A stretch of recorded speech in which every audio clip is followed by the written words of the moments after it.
past weekend, 100,000 people played the EU Solo Cash Cup, and I'm going to be breaking down 3 of them who managed to make earnings.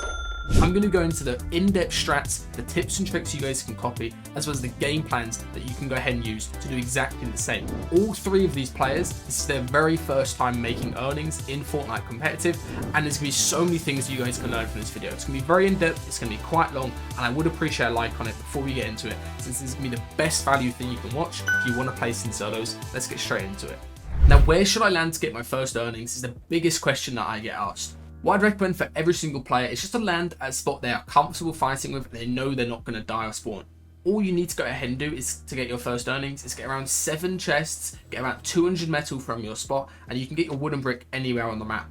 Of course, some things are a plus with your drop spot, like being able to get cooler boxes so you can carry loads of splashes, as well as if you have key chests nearby that you can go ahead and check to get breaches, or if you can go ahead and get mavens or just better quality pumps. But the key thing in solos is surviving off spawn 3 games, getting your cash 3 games, and playing 3 end games out. Next, we'll go ahead and talk about the tower. You guys do not need a forecast tower to go ahead and get earnings, but it definitely does help. It just makes the game way more simple for rotating and positioning, as well as the fact that just getting extra slurps is always a massive benefit. This is one good strat you could do, is to go ahead and build a tower up here, go ahead and take the bot out with your AR, and then as you go ahead and take out, what he's doing is intentionally carrying crash pads, so you can crash pad down to the bot and then go ahead and box up straight on the slurps. Another big thing to be aware of is as you get the key card, you're going to show up on the map for everybody, and you need to be careful because people are going to go ahead and try sneaking and hiding on the tower itself. Again, I wouldn't really recommend going for these, but if you're confident at fighting and you want to make it easier to get your first earnings, this is definitely the play to do. Now, for getting your cash, there's a lot of strategies to go ahead and get to your cash first, or to go ahead and force a far cash spawn, or even to go ahead and steal other people's caches that I teach in the Solos Masterclass 5.0. But what should you do in this situation here, where somebody's just reached your cache before you, and of course, you can't really run at this point. You might think, oh, he's got a slurp, he can just play a game, but this isn't good enough loot to win the game, and you guys need to be playing for them. You need to fight for your cache in this situation. So what should you do here? First of all, try to aggro quickly before they can make space. You can see he runs over straight while the other player's trying to open the cache while it's purple. He runs over, gets a bit of peace, safely resets the wall, doesn't just 50-50, holds the wall, then gets even more damage. Now you can see the other person's panicking. They make space and go backwards. And here, you could try to aggro the fight, but instead you want to fight for the cache and claim the space on the actual cache box. I'd recommend using hard mats when you're fighting, but using wood here is fine because everybody else is getting their own cache. Now, at this point in time, it's all about going ahead and playing your angles correctly. You'll notice here that Gimsy's approaching from above, which is really important because, as you can see, the other player has a hard time trying to line up a shot even when he's got a Maven against the AR pressure, because of the fact that he's trying to line it up with the sharp tooth, as you can see. Gimsy's able to go ahead and try to replace the walls. Now the other player's forced to aggro one on low HP, and this is eventually going to be his downfall. As you can see, he's trying to fight one on low HP. He's trying to do crossbox peaks, which really don't work when somebody's above you because they have that sort of height advantage. You can see they have that height advantage. They're able to play nice peaks, and ends up he gets pressured off his own cache by somebody with a grey Maven just because they're approaching from above. Now, Gimsy goes ahead and claims all the space, builds some boxes out to the side, claims the cache while it's still purple, which is really important. If you can get there within the first minute 30 of your cache spawning, it's going to be purple. And now he's going to be super set up for the rest of this game, and he's able to refarm on this cache. One very important strategy that you guys need to learn is just how to get more loot from other people's caches. Pretty much all of the caches will spawn around this congested edge, as you can see here, where all these players are sitting, right? And if you know where they actually all go ahead and spawn, you can easily run around later on or even tank storm to refarm and go ahead and get god loot from all these caches. You can see this guy's going to go ahead and leave really good heals like medkits and bigs in his box. You can come along later, even if you're shambles, and get all that extra loot completely for free if you remember where the caches spawn. Here you can see a player is actually using a rocket ramp to get to the cache that they're linked to first. In this situation, you don't want to just go ahead and start immediately aggroing on the walls. Instead, you want to try and see if they're going to make a load of space to begin with. A lot of players don't. They just tend to sit in the one box thinking they're first. So what you want to go ahead and do is wait for a beat. Either carry an SMG so you can get bleed through damage, or here he very smartly waits for the other player to go ahead and pull their gun out, sprays through the wall and gets that crack, and now he's going to aggro with the C4. As you can see, he throws double C4. What I'd recommend doing is throwing the second C4 on top, so it's going to break the builds. And then now there's a delay on the second C4, so it would go ahead and fall into the guy's box and hit him 60. And then you can just kill him with C4. But what he does here is closes him down, forces him away from the cache, and goes ahead and aggroes his wall. And right here, really smartly, doesn't get the wall, so what does he do? He blocks off the top escape, right? Places this high wall, mantles up, and immediately thinks about how the other ways the guy can escape. He obviously doesn't want to go away from the cache, since then this player, Focake's just going to go ahead and claim all the walls. So he goes out to the side, he reads this, predicts this, gets the double edit, cone slide, max damage, takes the guy out, and now he's super set up. Cat mats he's going to get from the cache, and you can farm for his metal here, as well as the 2 slurps, which is so crucial. One of the biggest mistakes that I see even pro players make in solos is over rotating. In a position like this, there's absolutely no reason to rotate deeper into zone or go ahead and try to get to a spot where you can refarm and get to a better position. Instead, just box up, tag people away from you, so just go for 3 shots when you can. And this means that you're not overexposing yourself, you're not wasting slurps or bigs as you rotate. And it also means that you're not going to grief your mats at all. If you sit in a box, it's impossible to get griefed, and it's impossible to go ahead and waste your shield. Instead, go ahead and keep good awareness on where people are. Try to get some tags to force people away from you. And then now, as zone pulls, you want to go ahead and start planning out your rotate and figure out where you want to come into zone. As you can see here, really simple rotate. Let everyone else rotate past you, run into the end of zone, box up, refarm a brick, cat mats, still absolutely the best situation possible. What should you guys do in this situation? You're about to be in a partial zone and it plays absolutely max. And as you can see, the entire lobby is right on top of you. It's going to be a very difficult rotate. The first thing is you've got to not worry about all these other players that are around you and instead worry about the key threats. As you can see, there's not too many players over here that could actually tag up Shucky as he leaves his box. Instead, he has to worry about the guy behind him who could easily just get a pump on him. And he sees with visual audio that this guy has gone ahead and started rotating around the edge of Storm. You probably don't want to follow somebody in directly behind them, and you definitely don't want to tag them. So instead, he goes the opposite way and he just white lines straight to zone.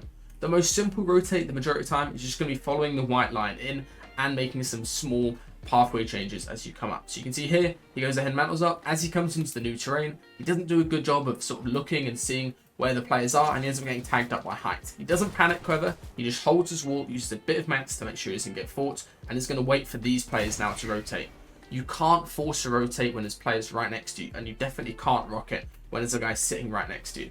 What he does instead is lets the players next to him rotate, then he's going to go ahead and go back into his box, pre-pop a slurp since he's going to be cannoning now, and goes ahead and gets into his cone. Always do this cone trick on any type of cannon rotate. And then now he's going to go ahead and be slurped up 200 HP and cannoning forward as everyone else is rotating. As you can see, zone is closing in, nobody's shooting, everyone's just rotating. Here again, he does a good job of not trying to pump people or fight people as he comes in. He simply just follows the white line straight into zone, uses wood as he comes in, so he's blocking off his angles in wood. Now as he gets in, he's going to swap to brick. Ideally here, you probably should use metal, but brick is fine as well, and he goes ahead and holds his wall, falls off the other player, and now is in zone. Is still very good mats and a very good setup. What should you do in this situation is like right here when you pull the partial zone or you get a very close partial zone. So many players would go ahead and just sit in their box and wait for zones to close them, and it's going to leave them being on the congested side and having very difficult rotates. Instead, you want to get as deep as possible into the backside of this zone. As you can see what he's doing here, uses line of sight really well, goes behind all the trees, is able to reform as they come into zone, and then now as zone is about to go ahead and expand in, they're going to access the dead side of zone as it plays halfway out. So now what goes ahead and happens is the zone starts expanding out on the south hand side. Everyone is going to get congested up on the north hand side, and you're able to access the dead side. And very crucially here, refarm your mats as well as have a free rotate to wherever next zone pulls. I can't tell you guys how good this is to do. You just need to make sure you have good awareness and you don't get snuck up on, you don't get beamed for players in zone. And as you can see here, he actually pulls zone on this dead side, and he's able to be the first one up to this zone, and you can do the exact same strat again and access the dead side of the next zone. Now if 7th zone goes ahead and closes in, you guys could go ahead and just hold people. However, you've got to remember there's not too much of a benefit of holding those kills. Instead, try to access the dead side again as the zone expands. It is so good to do, especially if you can get yourself up to a high ground position and you realize where the hills are in the current zone. As you can see here, he's able to refarm his mats, gets into position here where he can box up in hards. He's refarmed a bit of his mats that he just used. and then now he's going to look for a kill. One thing I will say is carrying an AR allows you to get so many more kill opportunities, especially if you've got good tracking. SMG is very good, but AR allows you to get free refresh opportunities just like that. Other guys committing to get a slurp off, you spray the wall out from distance, they're not going to hear it, and you're able to get a free kill. And of course, you should always go for something like this. Either go ahead and pop a slurp and rocket over, or go ahead and just tarp over, which is exactly what he did here. Now he has got a max refresh, and he's in such a good position to do this endgame, as well as the fact that he's got a really easy rotate to do here. But very crucially, again, instead of just rotating in like all the other players are doing, you need to be thinking about the win. You need to be thinking about how to save your mats and go ahead and have an advantage over other players. And what should you do? Access to Deadside again. Now, as you come into 8 zone right here, a lot of players struggle with this rotate. I would always recommend, especially even if you've got a max pool, just trying to rotate a bit of it on foot. As you can see, he's actually gone ahead and scouted out. He's realized there's nobody right next to him, doesn't see any visual audio. So he's able to rotate out the backside of his box right here, refarm his mats as he comes in, and then go ahead and just pause before he gets into the zone. You just want to rotate a little bit on foot, like 20 to 30% of the total rotate. And then whenever people shoot at you or you go ahead and get looked at, box up, hold your walls, and you're going to be able to rotate into the rest of the zone with just one rocket later on. If you guys are enjoying this video, make sure to join my coaching core Discord. There's special roles if you got the Masterclass, or if you've earned in the solos. Loads of people post their results in general, so you can get feedback from other people who've managed to get their first earnings, and you can go and ask me questions directly if there's anything about comp you want to know about.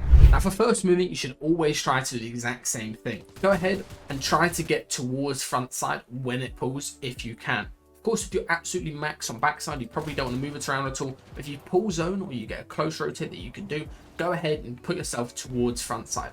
This might seem risky because other people have the possibility of slamming onto you, but you've got to remember all these players are going to go ahead and wait for zone to continue expanding up. So you can see all the players are going to go ahead and rocket in the air, and they're not going to land on where you are on front side. Instead, they're going to go ahead and land on the very front side of zone as the zone expands up.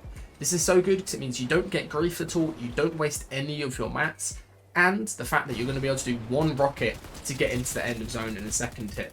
What you want to do is do the cone trick every time you go ahead and rocket. So just stand about a third of the way into your box, then go ahead and activate your rocket, stand into your cone, just like he does here. And then now he's able to go last second, doesn't get tagged up by anybody, and very crucially as well, he lands up on the hill. I can't tell you how important it is to be looking at your map this season whenever you're in a game. Lands up on the hill, goes ahead and boxes up right here. And very smartly, he's in the end of zone and doesn't waste his heals. He's going to wait to pop his heals on second moving with some really useful strats that we'll take a look at from the next player. One of the absolute best strats that I think you guys should do every single game is at the end of first moving, as zone swaps now into second moving here, as you can see, it's just pop a slurp. As you can see, Chucky gets chopped out, he's getting griefed a little bit. So what he does is pop a slurp and just tank storm. This is so good because it allows you to look for a kill opportunity backside, as you can see. Right now, we've got loads of players backside in Storm. You've got a slurp ticking. You can look for one of these kills. Exactly what he does. When you're 100 HP or even 90 HP, you've got around 20 to 25 seconds to tank fully in Storm before you go down when you've got that slurp ticking. So what he does is he goes back, plays a really simple peek, catches a player doing a bad sort of panicky rocket backside, gets a really simple kill, and then now here goes ahead, gets all of the extra mats from it, cat mats, because that player just got a refresh as well, pops an extra slurp, and now he's going to go ahead and continue moving into zone. This is so good because you basically rotate the entirety of first moving with one long horizontal rocket. As you can see, he lands basically at the end of first moving. He's able to tarp in now really easily. So you get a massive refresh, probably a double refresh a lot of time as well, and you get super stacked and you land in the end of second moving. And from here on out, a lot of the times your mats are going to be so good that you can go ahead and just play the game out from here without even needing to use your rocket. Now right here you can see the player doing the slurping from backside and then landing front side on second moving strat, and they're going to look for a refresh. Of course, you want to look for a refresh sooner rather than later in an endgame. Now my biggest tip for getting refreshes, especially if you're not too confident in endgame or fighting and things like that, is instead of trying to aggro and go ahead and just wall replace and get kills like that, instead, let other people get the refresh for you and then get the refresh on them while they're low HP. It sounds simple, and that's because it is. So you can see the other player is going to go ahead and get the kill, and what they're going to do as soon as they get the kill is start popping a slurp. He goes ahead and does the wall replace since the wall was low from them fighting, gets the kill, and now look, he has cap mats from a double refresh on those players, and he gets super stacked. And really important here is he does not rush getting all the loot. Instead, he pops a slurp so he can tank storm even more, goes ahead and makes the loot airtight so he blocks off the angles either side. Now he's going to go ahead and splash up for the extra splashes, and then very importantly here, he is deep in storm, nobody is around him, nobody's shooting him since he's the furthest back, and you can go ahead and continue rotating on, and of course he's going to win this game and go ahead and be able to execute a height take later on with this many mats. Another very smart strat that you can do just quickly if you're in these situations here where you're in the air rocketing is try to wait for zone to show up as you rocket. So you can see what he's going to go ahead and do is he stays high up in the air. Now zone's going to show up, plays to the south, and he's going to land towards the south on front side. It sounds simple, but it saves you so many mats, and especially if you can just tank storm for a little bit longer and then do things like that, it's going to make your end games 10 times easier, as well as allow you to take height from front side if you can. Now as you get into the end of second moving, going third moving, the best tip I can give you is to not abuse rockets and try to just rotate on foot. Be ready for when zone swaps so you can instantly sprint towards front side for free. And what's going to happen is now people are going to get caught backside and they're going to do bad rockets. You can see people are just doing rockets straight up and griefing height. What you want to do is build an extra box forward and then sit in the back box like Shucky's doing here. This means that if somebody does go ahead and rocket next to you and slams down into you, they're going to break the front box and then you'll have the wall control on them to go ahead and get a kill. What he does here instead is waits for these people to be done with their rocket timing, doesn't force a refresh, and instead uses his wood really simply to do a cheap rotate. These rotates are so good this season, no one is doing them. Just using wood ramps and wood walls and wood floors to catch a quick timing rotate. Gets up the hill here, and as he gets up, he goes ahead and swaps into metal and goes ahead and just boxes up right here.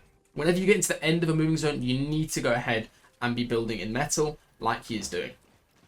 As you can see, he's got a metal 2x1 he's playing from.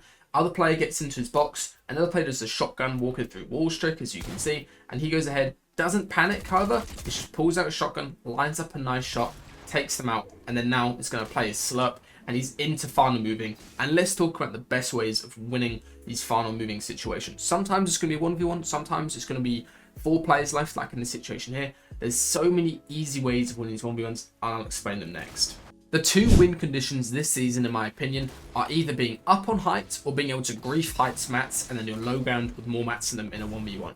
So you can see here, Shucky realizes I could just go ahead and tarp into the end of zone, but instead he wants to grief height. So what does he do? He rockets straight up from behind the builds, as you can see here. The players up on height who he hears are fighting are still up there. He gets that 50 damage onto Warren. And if the other player does not have a rocket charge at this point in time, they're just dead to full damage, and you're going to go have a much easier time of winning the game.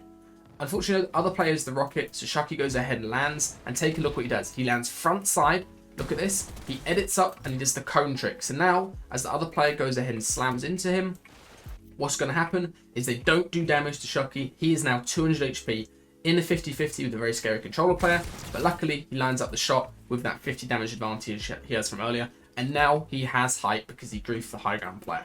So simple this season to be winning games. Either have height or be griefing the high ground player. Now he's up on height. He's set into a 1v1. Other players going to go ahead and try to grief him. And he does the correct thing. Doesn't allow himself to get tagged up so he doesn't stay up there. Instead he drops down. And now he is a 1v1. He just needs to go ahead and hit the Kovacs on this guy. Really nice shots on him to take him out of the air. And go ahead and get his very first earnings. All right, let's take a look at some other examples. This right here is a perfect example of how to know when to go for the win. You need to think about your win condition, which here with 300 mats and slurps isn't continue to rotate along low ground and getting slammed and box fought by the players, but instead take height. What he does is he pressures out the player from where they're going ahead and being directly underneath, and then he continues tarping forward. He notices the other player is not pressuring him at all, so what he does here is really nice. He boxes up on front side of zone. He's going to go ahead and take the time to farm the tree, and then now he's going to look from backside, and you do not shoot out where the player is, right, where they're going to be able to hold it. Instead, look back in storm for a weak point. So you can see, looks for that weak point, goes ahead and ramps up, and then looks for damage as the other player drops. As you can see, the other player has already fallen off height because they got chopped out, and now he's got 3 uncontested high ground. How do you close this game out, especially when there's still other players in here who are stacked? The key thing is to maintain your mat advantage as long as possible. So go ahead and farm trees and try to find kills on people who are on second height. So you can see he farms the tree, does a really good job of doing that just to get some more mats. And then here gets a really free kill on this guy, leaving his box, drops down and immediately gets back up on height. Height is the cheapest way of going ahead and playing end games because you only build one piece per every single tile that you're covering. He gets straight back up on height, keeps on farming trees, and now he's left into this 1v1 situation where there's another player who just is about to get a kill.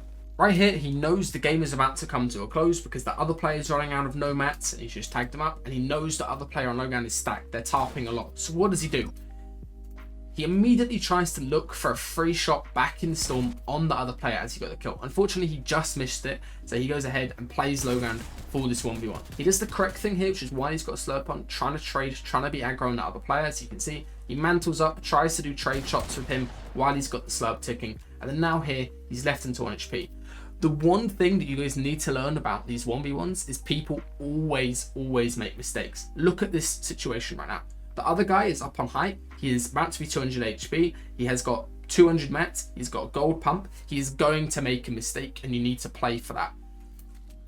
What you need to do is go ahead and take deep breaths, reload everything, and just be ready to hit the crucial shot when it comes to. So you can see the other guy does the incorrect play, doesn't farm out the tree like this player was doing up on height. Instead, he drops down backside in storm. He does hit a nice pump on him from backside in storm, but with first shotgun, the fact that he reloaded, look how much damage this pump does from range, 156. Other guy did a left-hand peek in a 1v1, the guy had no mats. People always make mistakes, and it makes it so easy if you can just make it to these end games, look for height at the correct time to win and get your first earnings. How Cake went ahead and played Farm Moving this game is probably one of the best played end games I've seen anybody do. So what they do is as soon as zone pulls, is they realize, okay, it's playing down this massive bridge right here. I need to go ahead and get down. A lot of players would go ahead and just tarp from this position here, like this layer here, and that's just going to be bad. You're going to waste too many mats. You're going to be easy to get shot out if somebody does cut off low ground.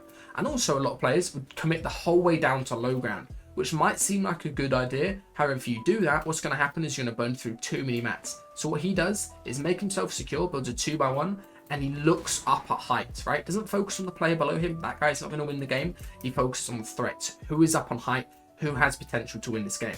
What he does, shoots him out, griefs the guys up on heights mats, especially because it's playing down the hill. It's really good to do that. And now here, he tarps forward. Doesn't look up from backside or anything dumb. Instead, he just tarps forward, as you can see. Builds a whole load of space, and he plays back in his space. Because what's going to happen is the height player is going to drop down, start aggroing his walls, trying to find a refresh. And now here, what does he do? Plays back in his space, looks up at height, realizes he's got free high ground. So well played. The other guy died to storm. If you guys heard that, you can get the top 3 sound when you're in game. And now he is up on height, he has heal off, as well as he has 200 mats to go ahead and close out this game. What he does is very smart, as he lets the other players fight, and he just interrupts them as they're going ahead and fighting. It's so important that you do that because, of course, they're going to be trading HP, they're going to be trading shots, and if you can just get an easy win right there, it means you don't have to worry about the stress of the 1v1, and he's able to just get his first earnings, which is a ridiculous achievement. If you guys want to get better at solos and you want to support me, go check out the Solos Masterclass 5.0 update. This player right here watched 5 videos before the Cash Cup started, and they instantly made their first earnings in solos, and their first earnings ever. There's so many new videos from pro players, more than I can even mention, and there's so many results that people get. People get their first earnings, people have earned thousands just from going ahead and earning consistently in these victory cash cups. It's the best investment you can make. It's a one-time purchase, lifetime access.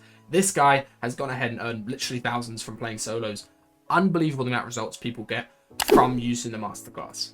Go check it out now, and you will not regret it.